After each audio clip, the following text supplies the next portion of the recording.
అందరికీ నమస్కారం. జూన్ 21వ తేదీ అంతర్జాతీయ యోగా దినోత్సవ సందర్భంగా మనందరం కార్తీక మాసం ధనుర్మాసం లాగా జూన్ మాసాన్ని యోగా మాసంగా గుర్తించి నెలంతా శారీరక మానసిక ఆరోగ్యాన్ని పెంపొందించుకోవటానికి నిజ జీవితంలో యోగాను ఒక భాగంగా చేసుకుని అందరూ ఆచరించాలని మన ప్రధానమంత్రి శ్రీ నరేంద్ర మోడీ గారు మరియు ఆంధ్రాను యోగాంధ్రగా మార్చాలని ఆంధ్రప్రదేశ్ ముఖ్యమంత్రి శ్రీ నారా చంద్రబాబు నాయుడు గారు ఇంటింటికి యోగా చేరాలని సంకల్పించారు. ఇందులో భాగంగా ఇంటింటికి యోగా కార్యక్రమానికి మీ అందరికీ స్వాగతం. ఈరోజు మోకాళ్ళ నొప్పులతో బాధపడే పెద్ద వయసు వారికి చక్కగా వెల్లకిలా పడుకుని సులభంగా జిగురు కీళ్ళ సందుల్లో పెరగటానికి ఉపయోగపడే మన ఇంట్లో ఉండే టెర్రా బ్యాండ్స్ లాంటిని ఉపయోగించి ఎలా వ్యాయామాలు చేయాలో ప్రత్యేకంగా చూడబోతున్నాం. మోకాలు భాగాన్ని మీరు ఎంత కదుపుతారో అంత జిగురుత్పత్తి పెరుగుతుంది. అది ఎలా అంటారా? ఇప్పుడు నేను మాట్లాడుతూ ఉన్నాను, నోరు కదుపుతున్నాను, నాకు నోట్లో లాలాజలం ఎక్కువగా ఊరుతున్నది. ఎవరితో పోలిస్తే? మీలాగా వినేవారితో పోలిస్తే. మీరు వింటున్నారు, నోరు కదపటల్లా, మీకు లాలాజలం ఊరట్లా కదుపుతున్నాను, నాకు ఊరింది. అలాగే మోకాలు భాగాన్ని ఎంత కదిపితే అంత జిగురుత్పత్తి పెరుగుతుంది.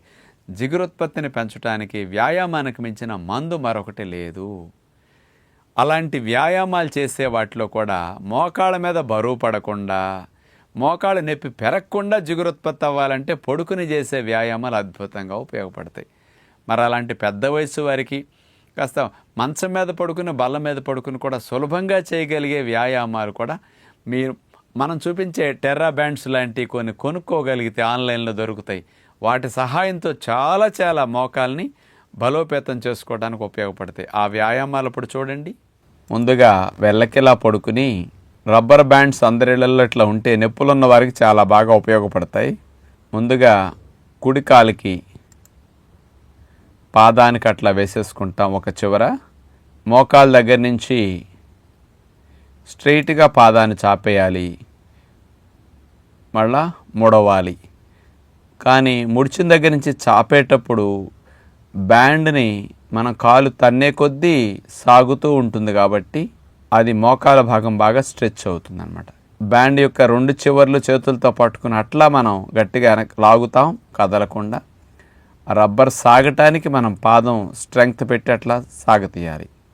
ఆ తర్వాత ఎడమ కాలు పాదానికి బ్యాండ్ మధ్య భాగంలో అట్లా వేసేసి చేతులతో బ్యాండ్ చివరి భాగాలు అట్లా పట్టుకుంటాం. ఇప్పుడు ఎడమ కాలుని మోకాల దగ్గర నుంచి మడవటం, మళ్ళీ స్ట్రైట్గా చాపటం. ఈ రకంగా స్ట్రైట్గా చాపటం ద్వారానే బాగా స్ట్రెచ్చింగ్ జరుగుతుంది.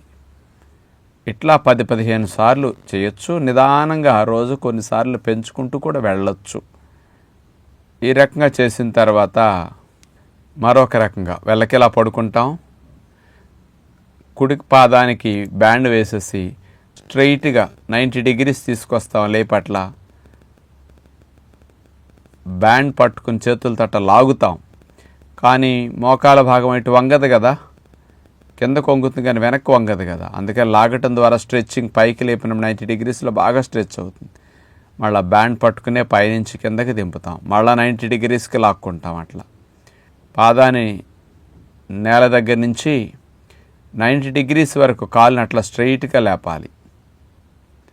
బ్యాండ్ సహాయంతో అలా 3-4 సార్లు చేసిన తర్వాత ఈసారి ఎడమ పాదానికి బ్యాండ్ తొడుక్కుని నేల నుంచి ఎడమ కాలుని 90 డిగ్రీస్ వరకు స్ట్రైట్గా అట్లా లేపుతాం. బ్యాండ్ పట్టుకొని చేతులతో సాగతీస్తాం.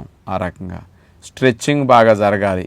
ఎడమ మోకాలకి బెండ్ అవ్వకుండా కిందకి తీసుకెళ్ళాలి, మళ్ళా పైకి స్ట్రైట్గా లేపాలి.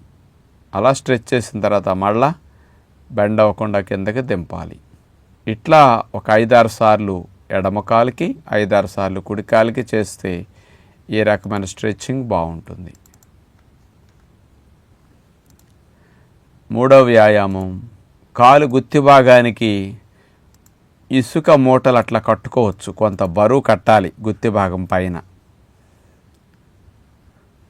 రెడీగా ఉంటాయి అట్లాంటివి. లేనప్పుడు మనం ఏదన్నా ఒక బరువు, ఒక సంచి లాంటిది కుట్టుకుని అందులో ఇసుక పోసేసి దాన్ని మేల్ ఫీమేల్ ఎలాస్టిక్ ఉంటుంది కదా, దానికి అట్లా పెట్టేస్తే, లేకపోతే తాడు పెట్టైనా కట్టేయచ్చు. వాటిని అట్లా పెట్టిన తర్వాత బార్లా పడుకుని చేతులు తొడల కింద పెట్టుకుని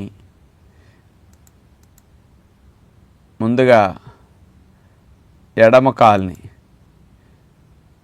నేల నుంచి మోకాల వరకు మడిచి 90 degrees వరకు పాదాన్ని అట్లా తీసుకెళ్తాం. అంటే బరువు ఉంది కాబట్టి ఆ బరువుతో లేపేసరికి టెండాన్స్, లిగమెంట్స్, కండరాలు ఇవన్నీ బలపడతాయి మోకాల భాగం దగ్గర. మళ్ళా నేల వరకు తీసుకెళ్తాం, మళ్ళా 90 degrees మెల్లగా మళ్ళా తీసుకురావాలి. మోకాల మీద భారం పడకుండా మోకాలికి మంచి వ్యాయామం ఇలా చక్కగా జరుగుతుంది. ఇలా చేసిన తర్వాత కుడికాలికి శాండ్ బ్యాగ్ కట్టుకుని మీరు రిపీట్ చేసుకుంటే బాగుంటుంది. దీనివల్ల జిగురుత్పత్తి పెరగటమే కాదండి, జాయింట్ భాగం దగ్గర ఉండే కండరాలు బాగా బలోపేతం అవటానికి, ఆ జాయింట్ని పట్టి ఉండే లెగమెంట్స్, టెండెన్స్ కూడా ఆరోగ్యకరంగా మారటానికి, జాయింట్ స్పేస్ మధ్యలో మీకు వాపు రాకుండా ఉండటానికి, వీటన్నిటికీ మంచి మేలు చేసే ఈ వ్యాయామాలు బాగా ఉపయోగపడితే తప్పనిసరిగా రోజు పెద్ద వయసు వారు వీటిని చేస్తూ ఆహార విషయంలో ఎంత ఉప్పు తగ్గిస్తారో నొప్పులు అంత బాగా తగ్గుతాయి, జిగురుత్పత్తి అంత బాగా పెరుగుతుంది. అలాంటి ఆహారం ఉప్పు తగ్గించే విధానంతో పాటు వండకుండా ప్రకృతి సిద్ధమైన ఆహారాలు ఉదయము సాయంకాలం ఫ్రూట్స్, సాలడ్స్, స్ప్రౌట్స్, నట్స్ ఇట్లాంటివి మీరు ఎక్కువ తినండి. ఉప్పు వాడవలసిన పని లేకుండా న్యాచురల్ ఫుడ్ బాగా వెళుతుంది. ఈ న్యాచురల్ ఫుడ్ వల్ల యాంటీ ఆక్సిడెంట్స్ ఎక్కువ ఉండి కీళ్ల సందుల్లో మోకాల భాగంలో ఇన్ఫ్లమేషన్ రాకుండా రక్షించడానికి ఈ డైట్ భలే ఉపయోగపడుతుంది. ఇటు ఆహారం 60% అన్న న్యాచురల్ ఫుడ్ తింటాం, ఉడికిన ఆహారాలు ఉప్పు బాగా తగ్గించేసేయండి. మోకాళ్ళ నొప్పులు ఎంత బాగా తగ్గుతాయో, మీకు జిగురు ఎంత బాగా ఉత్పత్తి అవుతుందో, అటు వ్యాయామాలు ఇటు ఆహార నియమాల కాంబినేషన్లో మీరు నొప్పుల నుంచి పూర్తిగా బయటపడొచ్చని విజ్ఞప్తి చేస్తూ నమస్కారం.